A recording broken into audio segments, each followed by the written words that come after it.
Atom bomb का नाम सुना आपने? सुना है एटम बम का नाम? उससे बड़ा क्या होता है? उससे बड़ा क्या होता है? एटम बम से बड़ा हाइड्रोजन बम होता है। होता है नहीं होता है? माधवपुरा में हमने एटम बम दिखाया था। बीजेपी के लोगों तैयार हो जाओ, हाइड्रोजन बम आ रहा है। आज उन्होंने कहा मैंने एटम बम फोड़ा है, अब मैं हाइड्रोजन बम फोड़ूंगा। अभी तक तो दुनिया में हाइड्रोजन बम नहीं फटा है, तो राहुल गांधी फोड़ने की बात कर रहे हैं। दोनों बयानबाजियां तो आपने सुन ली, लेकिन इनकी शुरुआत कहां से हुई, क्यों हुई और किस लिए हुई? आइए हम आपको शुरुआत से निष्कर्ष तक बताते हैं। सबसे पहले तो कांग्रेस के नेतृत्व में इस साल के आखिर में होने वाले विधानसभा चुनाव से ठीक पहले बिहार में निकाली गई वोटर अधिकार यात्रा की इस धमक को सुनिए और महसूस कीजिए।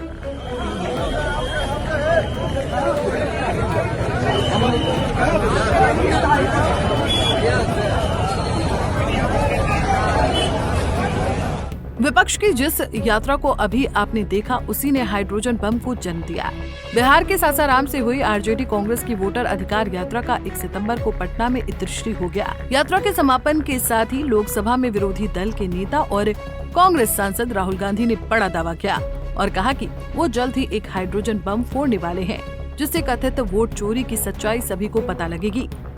बीजेपी के लोग अच्छी तरह सुन लीजिए भैया, एटम बम का नाम सुना आपने?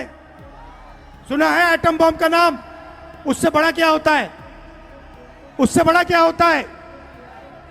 एटम बम से बड़ा हाइड्रोजन बम होता है। होता है नहीं होता है? माधवपुरा में हमने एटम बम दिखाया था। बीजेपी के लोगों तैयार हो जाओ, हाइड्रोजन बम आ रहा है। हाइड्रोजन बम आ रहा है, तैयार हो जाइए। आपकी जो सच्चाई है, वोट चोरी की सच्चाई है, वो पूरे देश को पता लगने जा रही है। राहुल ने कहा, इस हाइड्रोजन बम के बाद प्रधानमंत्री नरेंद्र मोदी देश की आवाम को चेहरा नहीं दिखा पाएंगे। ये बात बीजेपी को तीर की तरह चुभी। हाइड्रोजन बम बगैर फटे ही दिल्ली पहुंच गया। बीजेपी सांसद रविशंकर प्रसाद ने राहुल का मजाक उड़ाते हुए कहा, आप खुद को क्यों नीचा दिखा रहे हैं? कि एटम बम और हाइड्रोजन बम का चुनाव से क्या संबंध है, इसके बारे में मुझे कुछ जानकारी प्राप्त करनी पड़ेगी। राहुल गांधी जी, क्या हो गया है? इतना अपने को आप हल्का क्यों बना रहे हैं? Why you are demeaning yourself as the leader of opposition? आप विपक्ष के नेता पद पर बैठे हैं। लोकसभा गरिमा में पद होता है, वहां आप अपनी प्रतिभा और क्षमता से आए हैं कि परिवार के कारण आए हैं, देश जानता है। इन कुर्सी पर बैठने के बाद तो कुछ आपका आचरण मर्यादित होगा। बीती 7 अगस्त के दिन प्रेस कॉन्फ्रेंस कर राहुल गांधी ने कथित वोट चोरी का मुद्दा उठाया था। कांग्रेस नेता ने दावा किया था कि कर्नाटक के बेंगलुरु के महादेवपुरा विधानसभा सीट में वोट चोरी की गई है।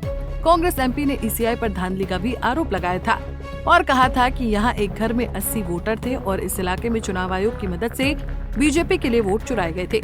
इसके बाद सीईसी ज्ञानेश कुमार ने संडे के दिन प्रेस कॉन्फ्रेंस कर राहुल के सभी आरोपों को निराधार करार दिया था। तमाम आरोपों प्रत्यारोपों के बीच कांग्रेस ने बिहार में वोटर अधिकार यात्रा निकाली, जिसमें विपक्ष ने पूरा दमखम दिखाया।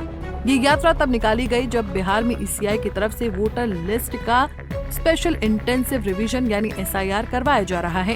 खैर, कथित वोट चोरी का एटम बम फोड़ने के बाद अब राहुल गांधी जब हाइड्रोजन बम फोड़ने की बात कर रहे हैं, तब हम आपको ये समझाते हैं कि हाइड्रोजन बम आखिर होता क्या है। पहले तो ये समझिए कि एटम और हाइड्रोजन बम को समूल मानवीय विनाश का हथियार माना जाता है, लेकिन एटम बम की तुलना में हाइड्रोजन बम 1000 गुना ज्यादा शक्तिशाली होता है।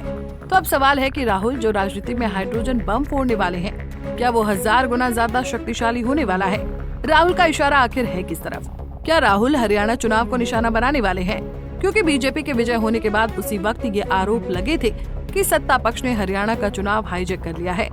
इसके बाद एक मुद्दा और निकलकर सामने आया कि पानीपत के एक गांव में पंचायत के चुनाव में सुप्रीम कोर्ट ने सीधा हस्तक्षेप करते हुए हारे हुए कैंडिडेट को विजय घोषित कर दिया था। क्या राहुल इस ग्राम पंचायत के चुनाव को हाइड्रोजन बम के रूप में इस्तेमाल करने वाले हैं? क्योंकि इस चुनाव में ईवीएम काउंटिंग की सीधी मिस्टेक को सुप्रीम कोर्ट ने रेखांकित किया था। जो भी हो, ये वक्त बताएगा। Bureau report, Punjab Kesari TV. हमसे जुड़े रहने के लिए हमारे YouTube चैनल को सब्सक्राइब करें और नई वीडियो की नोटिफिकेशन के लिए बेल आइकॉन को दबाएं।